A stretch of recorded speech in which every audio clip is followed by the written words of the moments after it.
We start from Parliament. Speaker Alban Bagbin has said chiefs who have already assumed leadership positions must be allowed to take part in active politics. He explained that sidelining the chieftaincy institution and preventing it from taking its rightful position to contribute effectively to governance is a factor in the country's numerous challenges.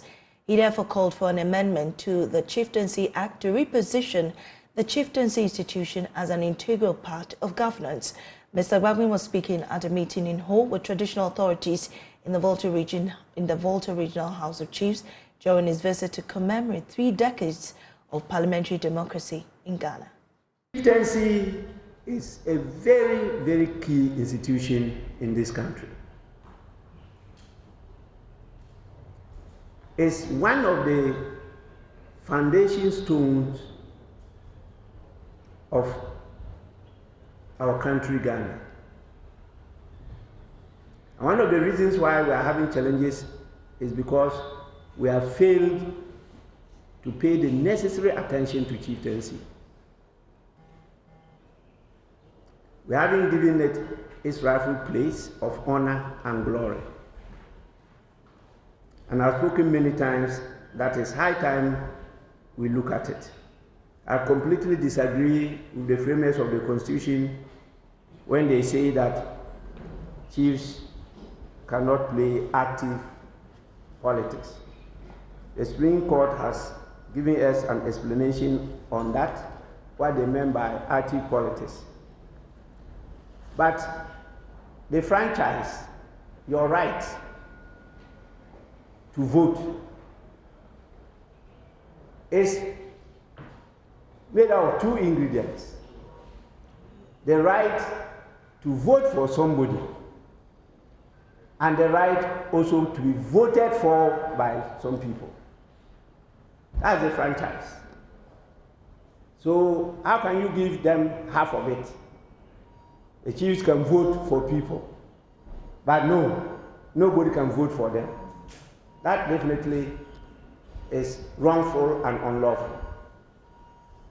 You can say it's constitutional, but definitely it doesn't sync well with the basic principles of human rights. And I think I have been, right out from its inception, totally against it. Because politics is about development and nothing else. Politics is from the word policy. And policy is crafted by all of us to lead us, to guide us, to develop us. Leadership is about leading that. And the chiefs are our leaders, elected and installed through a process by all of us to lead us to develop. And they are being now prohibited constitutionally from performing that role. That is oxymoron. It's contradiction in terms. And these are some of the intricacies that we have to sit down to unroll. It's not right. So the Chieftaincy Act is something that we have to revisit. Well, a lot of the provisions in the Chieftaincy Act are contradictory because of the confusion caused by the Constitution.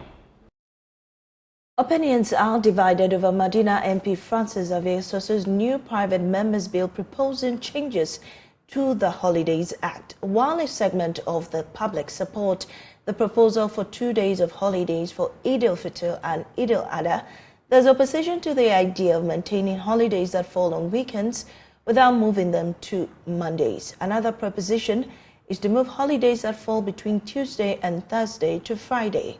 We'll be hearing the views of some Ghanaians shortly, but first let's listen to the justification by proponent of the amendment, Francis Xavier Soso. I think that everyone in Ghana has been worried about the amount of powers that the president has under our constitution. And we've all been trying to see whether we can do something about that. And that is why many people call for constitutional review. Thankfully, this power is not under the Constitution. It's a power conferred by a statute. And once it's a power conferred by the Holidays Act, it can be amended.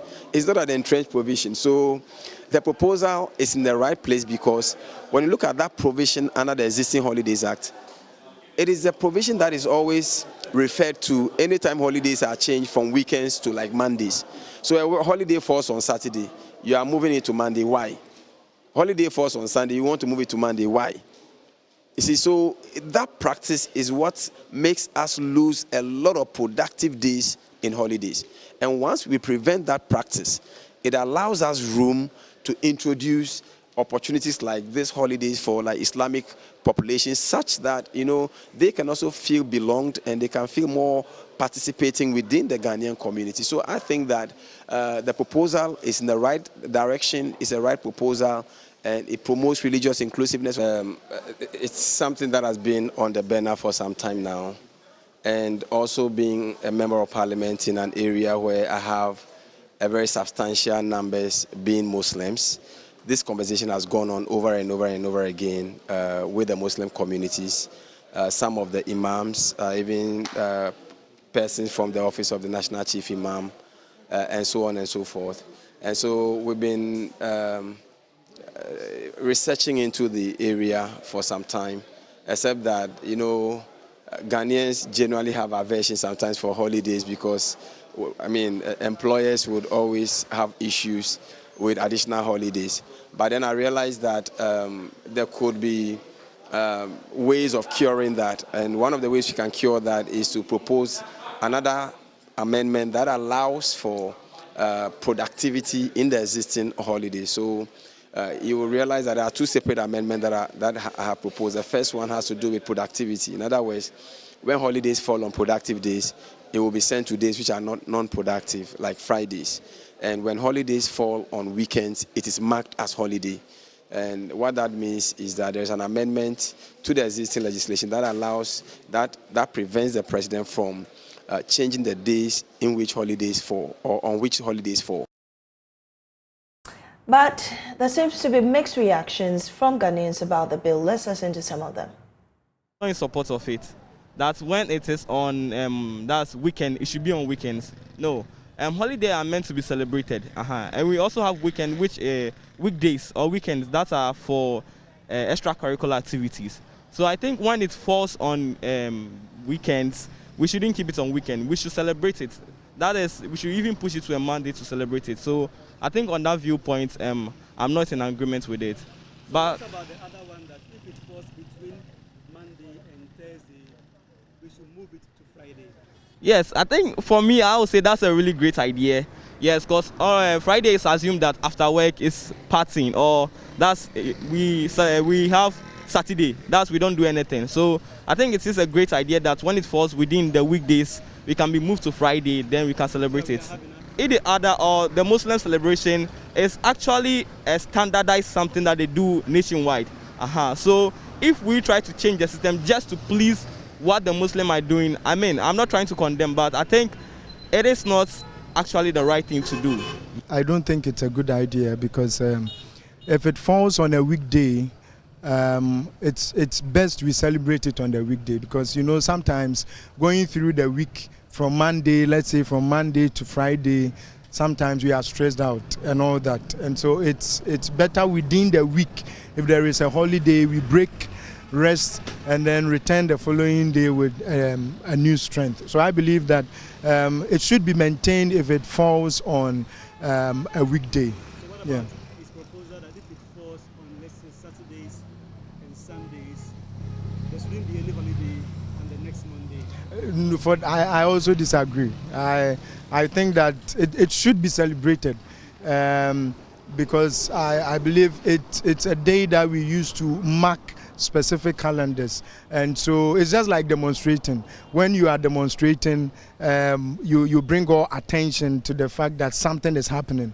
And so if it's a holiday and a particular week or day, we do not go to our various workplaces, it sends the signal that indeed we are celebrating something. But if we should just maintain it on the weekends are already holidays for us, so then it doesn't add anything. In Ghana, we are virtually one.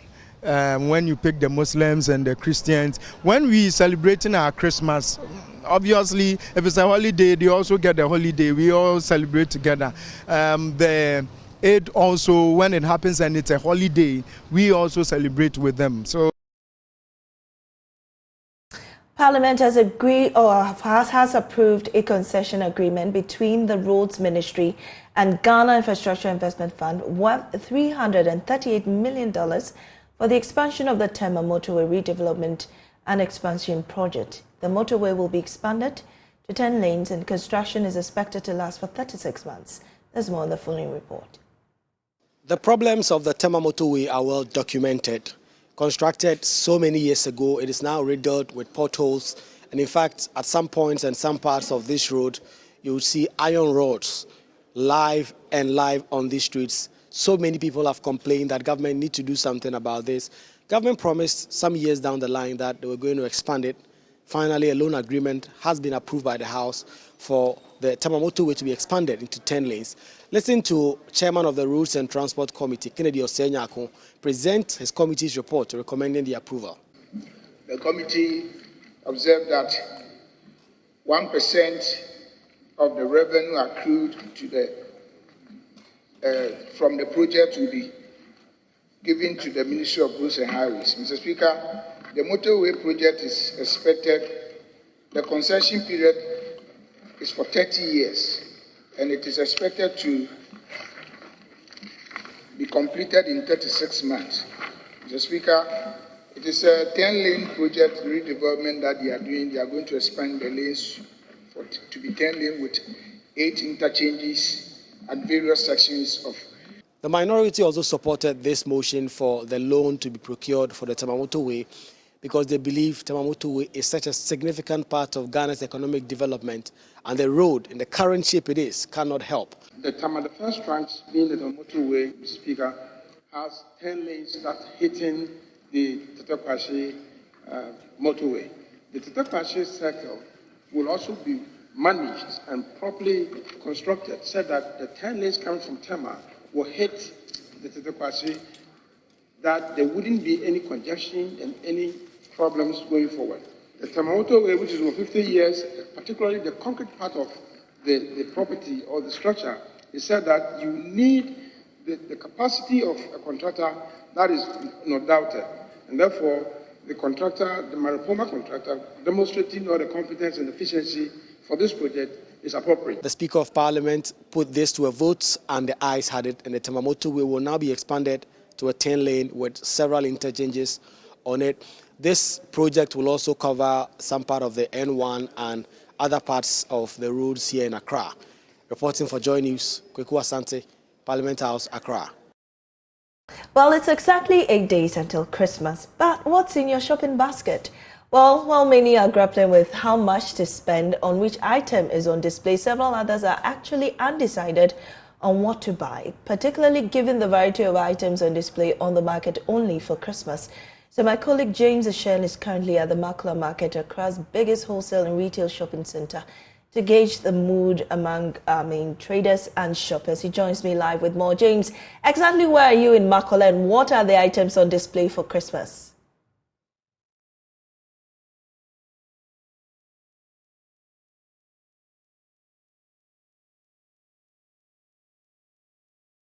Mamiesi, we are currently somewhere stationed around the rolling circle here at Makula, and it's quite a very busy environment we're having here. One could probably say this is squared what we used to see on a normal Saturday here in the market. Now, with respect to items on display, for a normal Christmas or heading to Christmas, we should be expecting a lot of Christmas paraphernalia.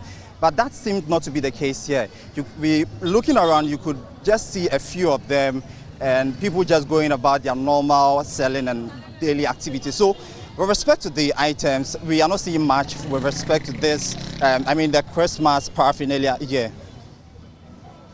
Tell us about the pricing. Have you been finding out from traders the pricing situation? Are shoppers complaining all this time around? It's much better.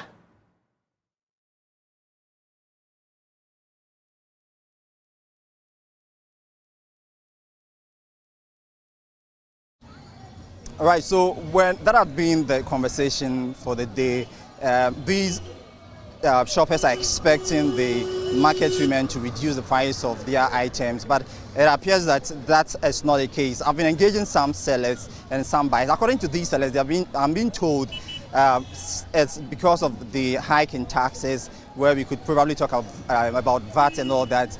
And according to them, to the inflation, we're now having inflation to somewhere 26.4%. I'm being told that it's not really impacting on what they are doing on a daily basis. But the sellers are also expecting that these prices should go down, to sort of fit into their income or budget going into the festive season. So the pricing hasn't been the best. It seems it's still the same. It's not really having the slowdown or significant fall in inflation is not really taking or having any impact on the price of goods in the market. Well, James, I see right behind you a woman who is displayed, Christmas decor. Can you just interact with her? Let's see what the situation is with her and maybe some shoppers who are coming to the market.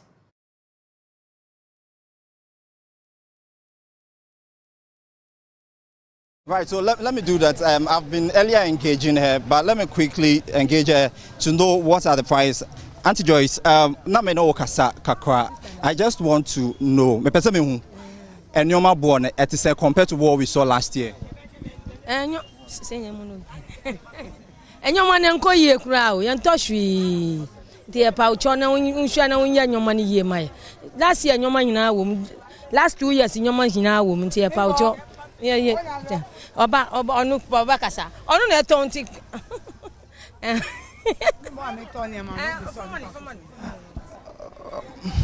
It appears they seem to be a bit shy to, give out the price of the items here. But it's basically what we are being told is it's not different from what we've seen last year. And so going into the festive season, we're definitely not going to see much prices. I mean, the price going down, going into the festive season. It will be more or less like what we saw or heard somewhere last year. Thank you very much. James Ashan is our correspondent there at Makola Market. As you can see, there's the display of Christmas decor and other items.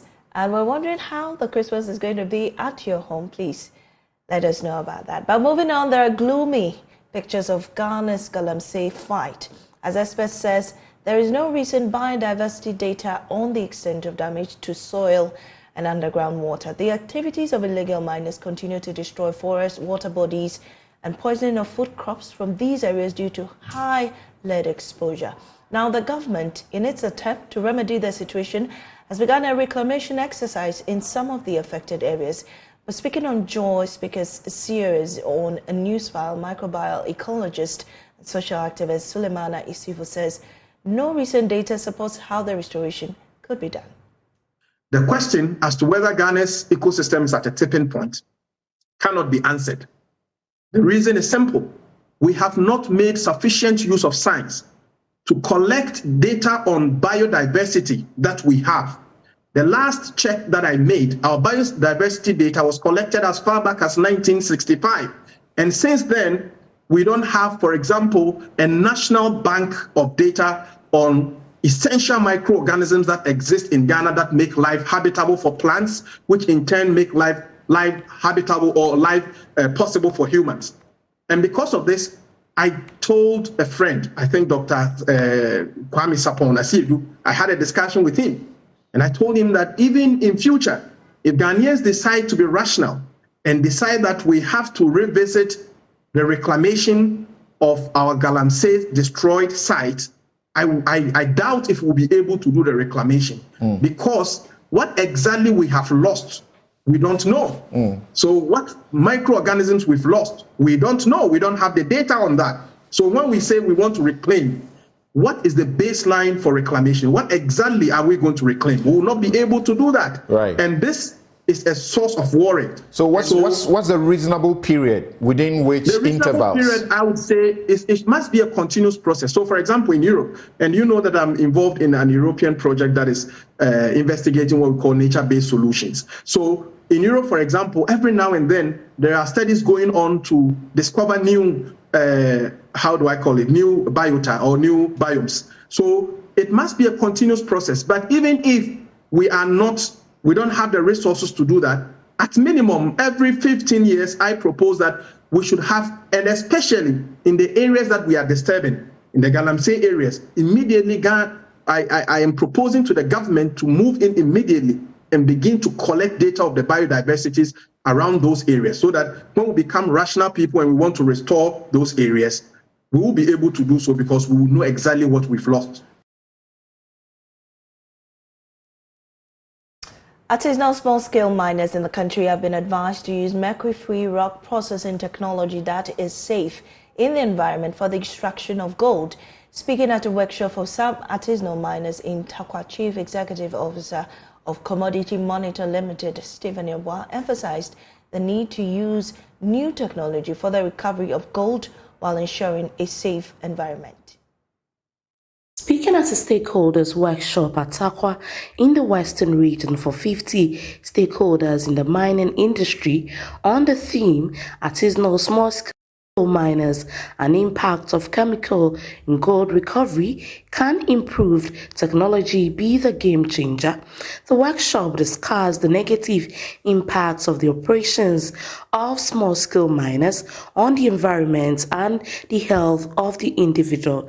Mr. Yebwa noted that the environment and social problems caused by some small-scale miners and illegal miners dotted across the country have reached unprecedented proportions, causing havoc to cocoa and food production due to soil degradation and the destruction of cocoa and other arable farms. But it's to showcase the fact that there is a form of mining that is not detrimental to River Pra, that's not detrimental to River Ofin, or that's not detrimental to Apamprama Forest. But there is a mining, method that will help save these resources. That will help people get more gold and not expose people to toxic mercury, mercury, intoxication. I think this is basically what we wanted to showcase with this workshop. In a presentation on health impact of chemical use in gold recovery by artisanal and small-scale miners,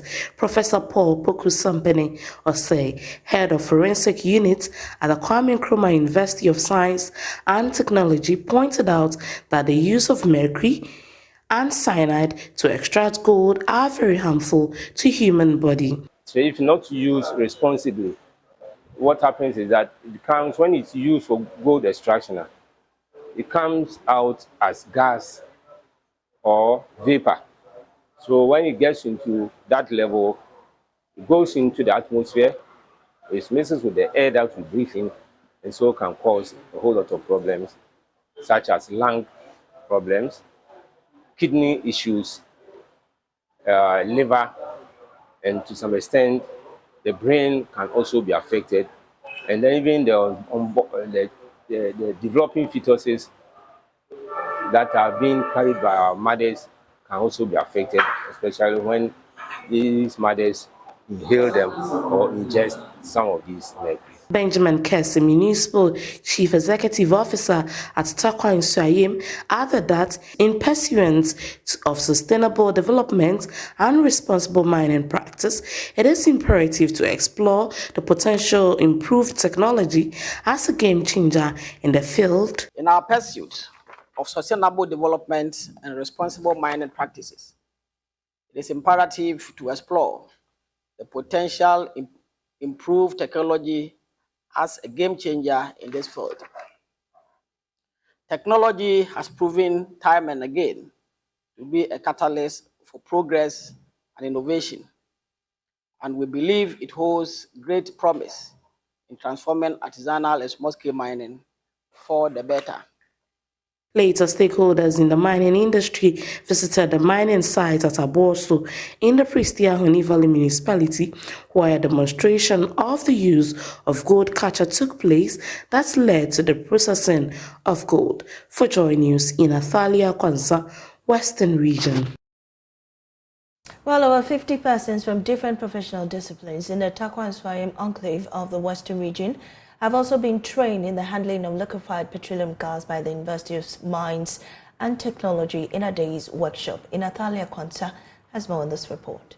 Liquefied petroleum gas is gaining high usage as both domestic and industrial fuel across the world. The government of Ghana is determined to increase its domestic usage from 37% access to 50% by 2030. However, unsafe usage of the gas due to its high inflammability has resulted in various casualties across the country, causing fear and panic among the citizenry.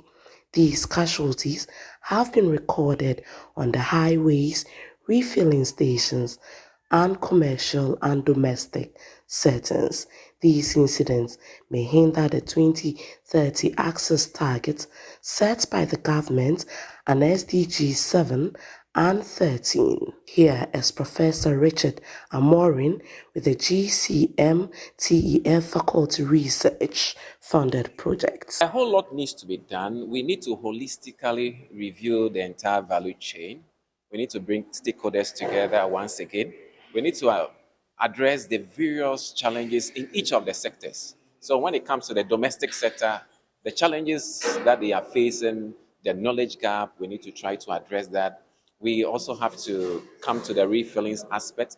We need to review the cylinders that are in the system. It's good the government is initiating or proposing the cylinder recirculation model, which is very good, but how soon will it get to all of us? So until then, the current system needs to be upgraded. The workshop is to educate users on the safe handling of the product. The education covered issues on cylinder integrity assessment, refilling, transportation, storage, leakages, detection, and rectification, maintenance, and other LPG cylinder associated issues. Municipal Fire Commander Divisional Officer Grade 11 Alex Isiam took the participant through some of its effective use and handling.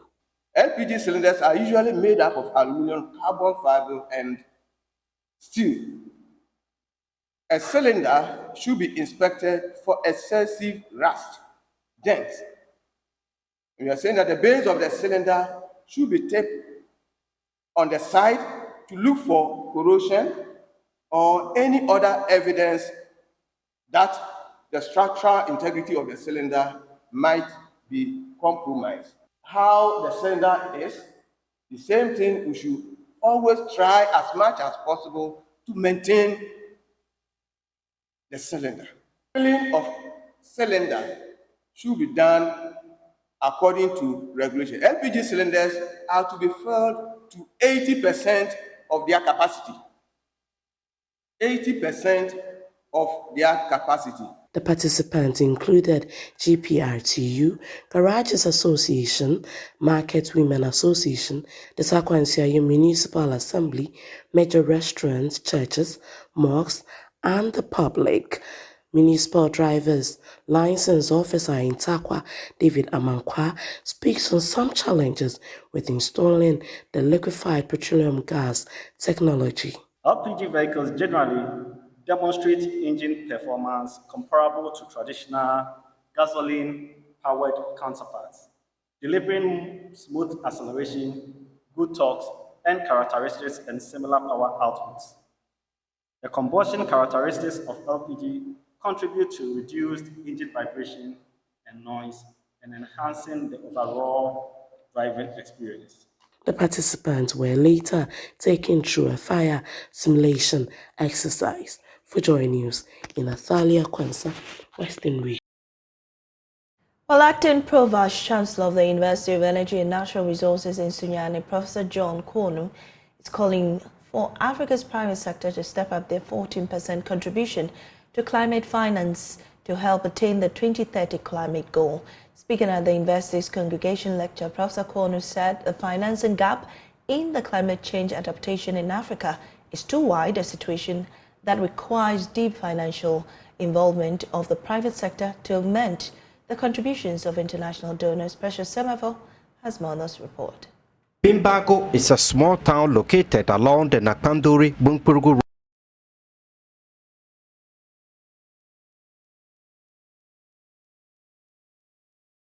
The impact of climate change in Africa, the least contributor but most affected, has been severe and expected to worsen over the years. Huge continuous financial support is required to engage in the mitigation and adaptation measures.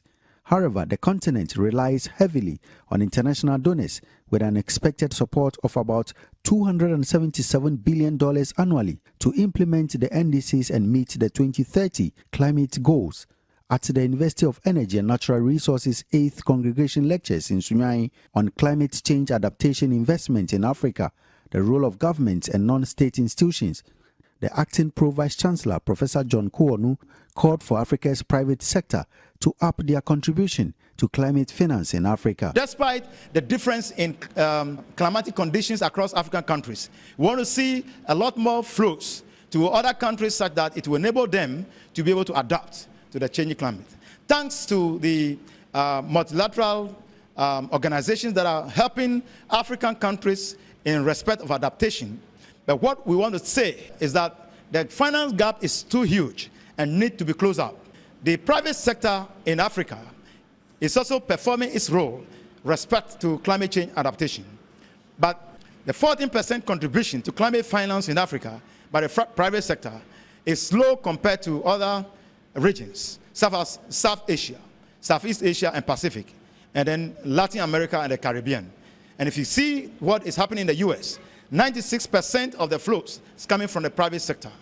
We want to see a step up of the private sector in Africa, helping providing finance, aside what we receive from international donors. Despite Ghana's financial challenges, Professor Kuonu, who is also the Dean of the School of Agriculture and Technology, said more should be done to support the vulnerable people in the country. Government is already playing its role through some of the organizations. They are providing some capacity building for farmers. For example, the Ministry of Food and Agriculture is a government agency. They are providing capacity building for farmers in some areas of the country.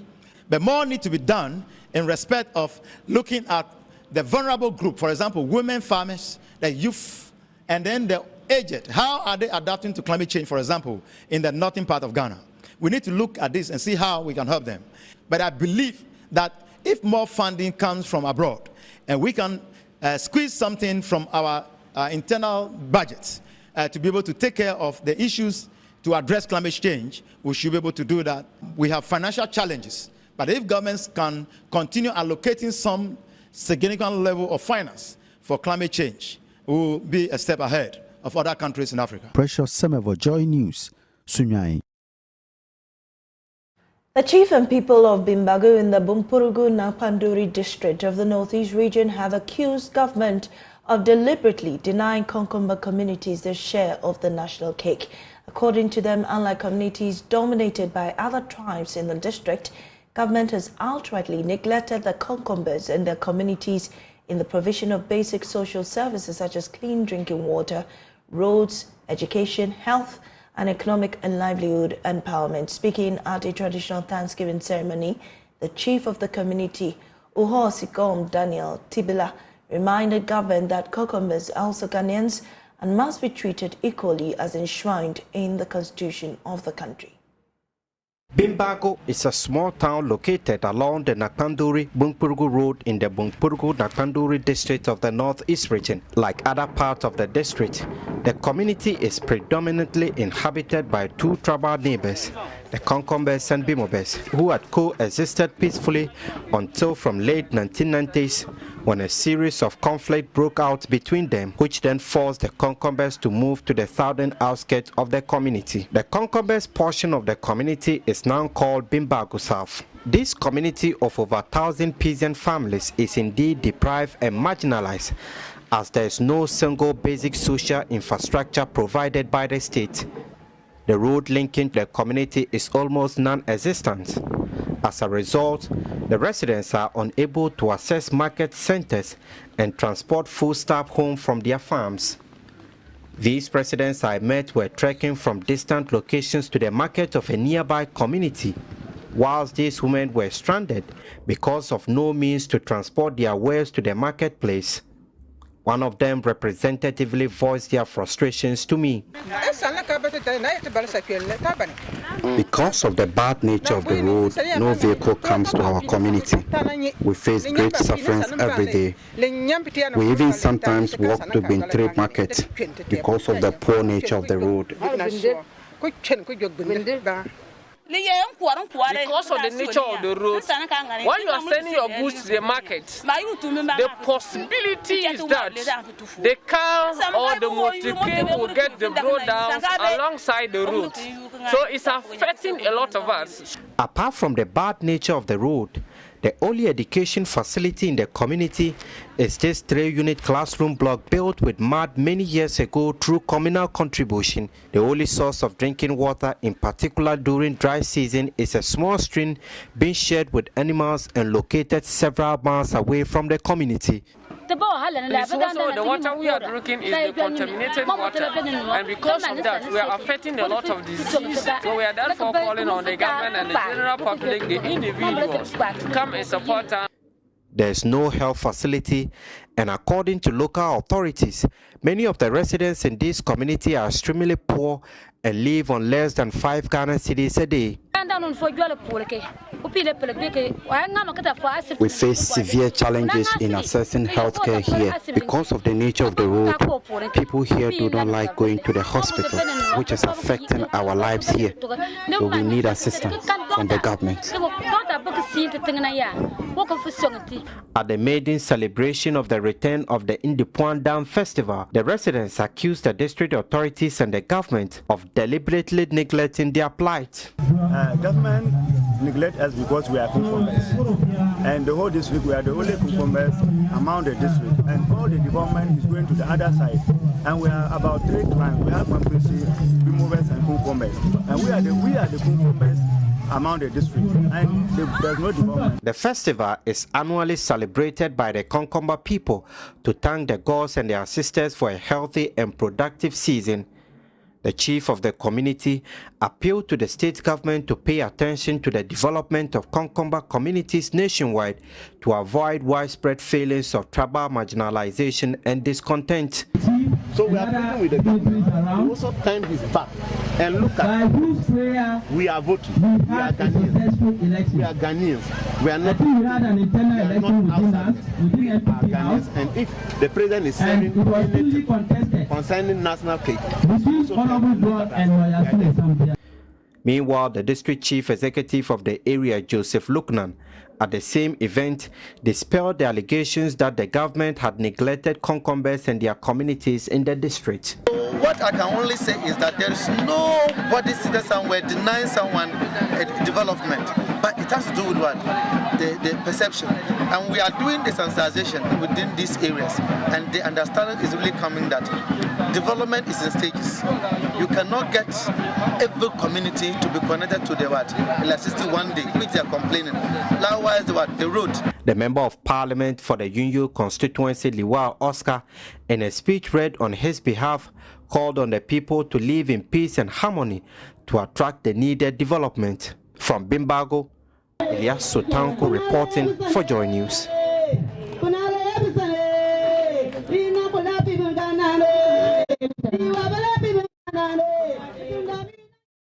389 skilled workers from diverse districts in the Ashanti region have undergone training in their specific fields, courtesy GNPC and ASIDA foundations. The training, such as steel bending, interior and event decoration, spraying, bead making, among others. Dr. Dominic Idja, the Chief Executive Director of GNPC Foundation, emphasized the initiative's significance, highlighting the potential to positively transform lives. Nuruddin Mohammed has more. They were equipped with various essential tools to support their operations. The GNPC Foundation's Executive Director, Dr. Dominic Idja, emphasizes that the program is designed for direct benefit and impact on the beneficiaries. This has to do with direct benefit and impact, and it touches me so much. So I sometimes even get emotional when I'm talking about this. If you happen to listen to some of the stories of these graduates, that's where you understand where I'm coming from. He He highlights the foundation's special attention to the program, confirming its continuation with an additional 10,000 candidates starting next year. We give a special attention to this program. It's going to continue. In fact, in Central Region, my board chair himself I'll actually give a huge pronouncement of the fact that we're going to continue with it. Another 10,000 candidates starting next year, which of course is going to be handled in all 16 regions. So we'll be coming for the second phase again here in Ashanti Region. Dr. Aidoo encourages artisans to take the initiative of writing relevant examinations in their field after completing the training. He emphasizes that obtaining certification through examinations will enhance their operations and broaden their market reach. Some of the beneficiaries express excitement about the program as Amankwa Richard highlights its potential to reduce crime. Yes, I'm saying to us, because you will be more omuntimi omasua bi omunya mwaze de nya bi to monto asonko ka se krono ne na mabasa boys ni nyina echo betwa. So how was the exam? Oh, it was good. A report by Mohammed Durudin.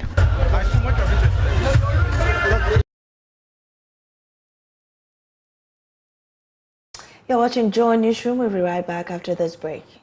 You're welcome back. Let's do some business now. Finance Minister Ken Ofata has stated that government has been vindicated about the economy turning the corner following a significant drop in November's inflation figure. The Ghana Statistical Service announced that inflation fell to 26.4% in November 2023 from 35.2% recorded in October 2023. According to Mr. Ofata, the drop is indicative of government's effort of improving the economic situation in the country. Addressing journalists, Mr. Ofata said he's optimistic of hitting 15% of inflation next year.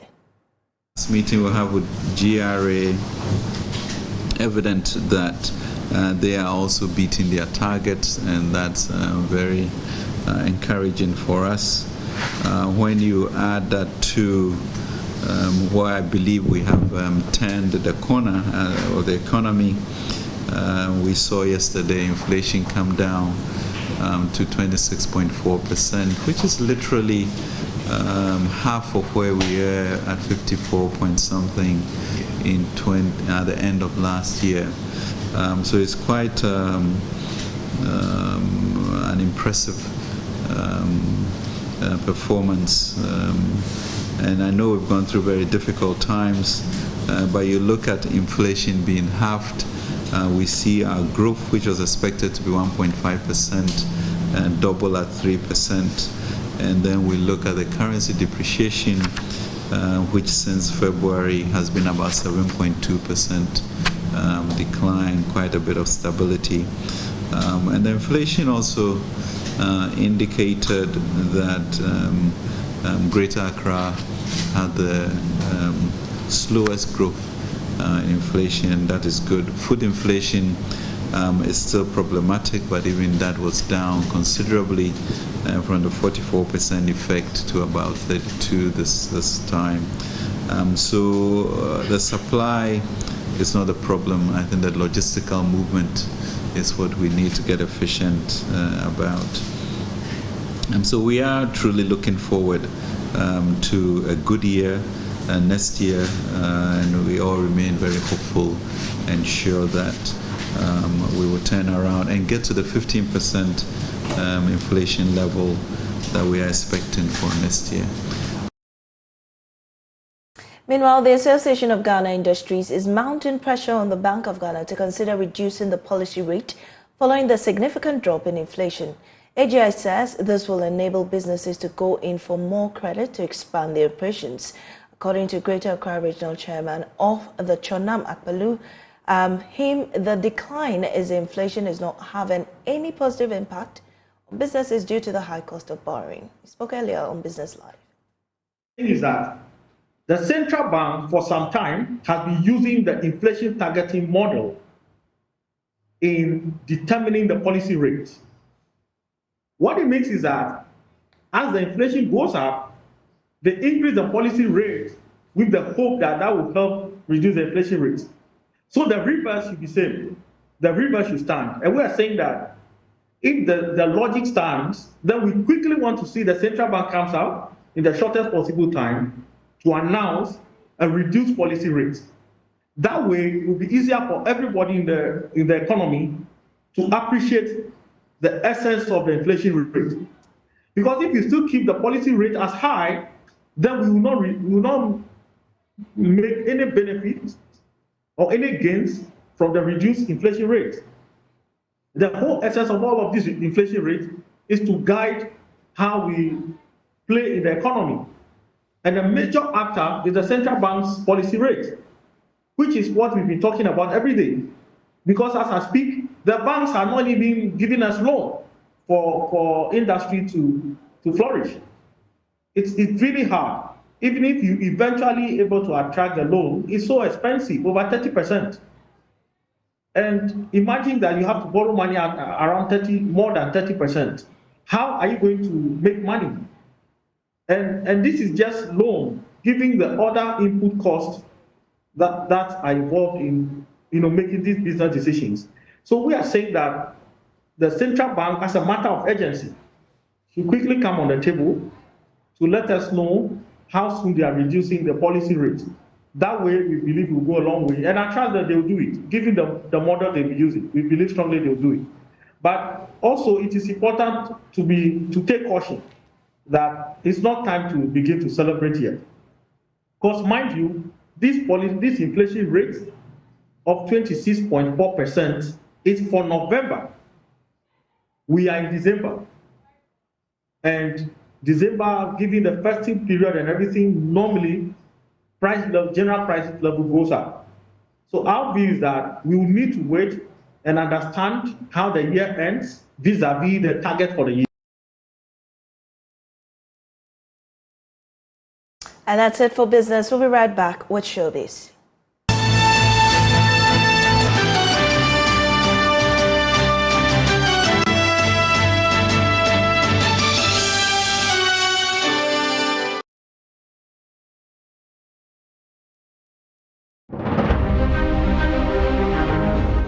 Good morning. Welcome to JoyNews Desk. My name is Aisha Ibrahim.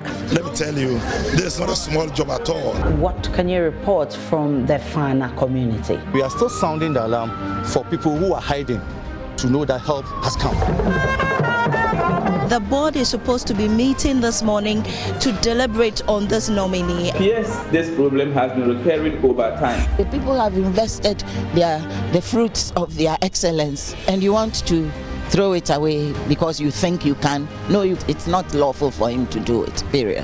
What's the basis that these financial assurances will be giving latest today? If you follow what had transpired over the week, we got the information when the president addressed the May Day celebration, indicating that China is going to come on board.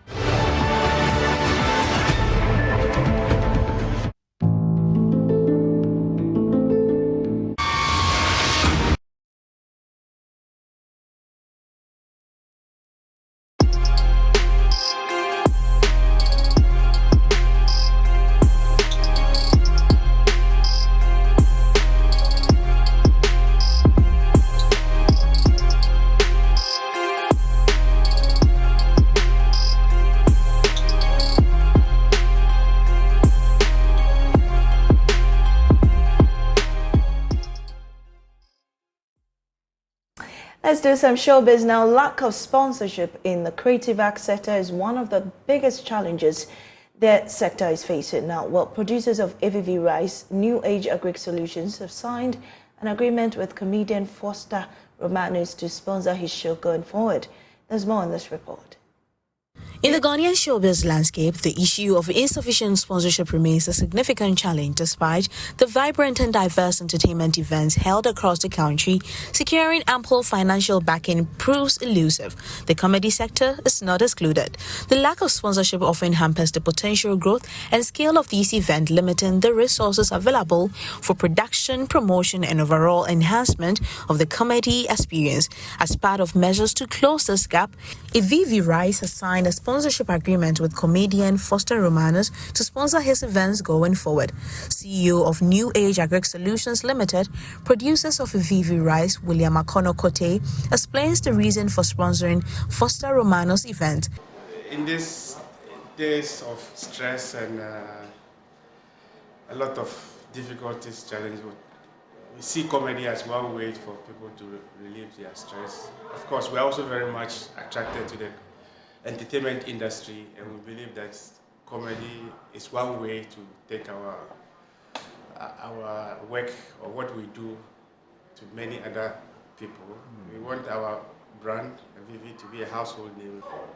All those factors motivated us to take a step to partner a comedian or the comedy industry to help us promote our brand to the furthest in this country, and to ensure that every customer who has money and is able to afford that price can get access to the Vivi Rice.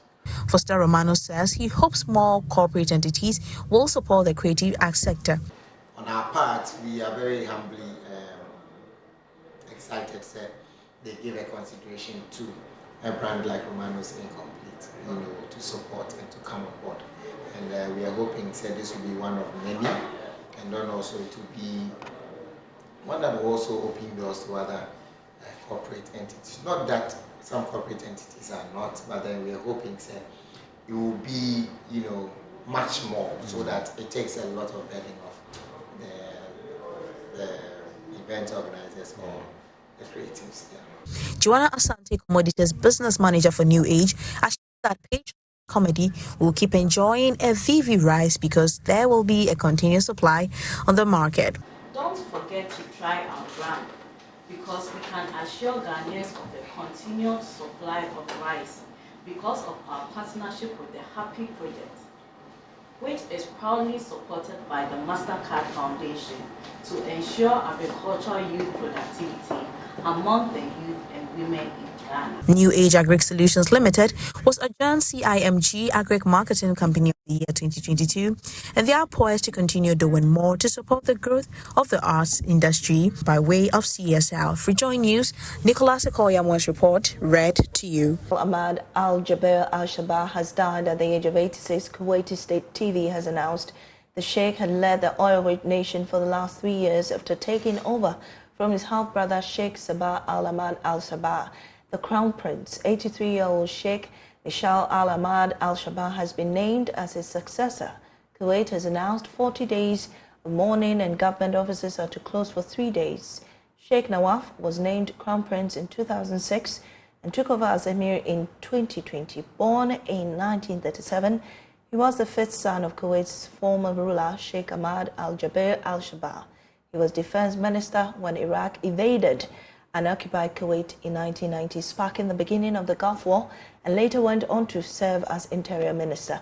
Compared to his predecessor, who served as emir for more than a decade and shaped the country's foreign policy for 50 years, Sheikh Nawaf's time as ruler was relatively short. Kuwait, which has a population of 4.8 million, including 3.4 million foreign workers, has the world's 6th largest known oil reserves and is a major U.S. ally.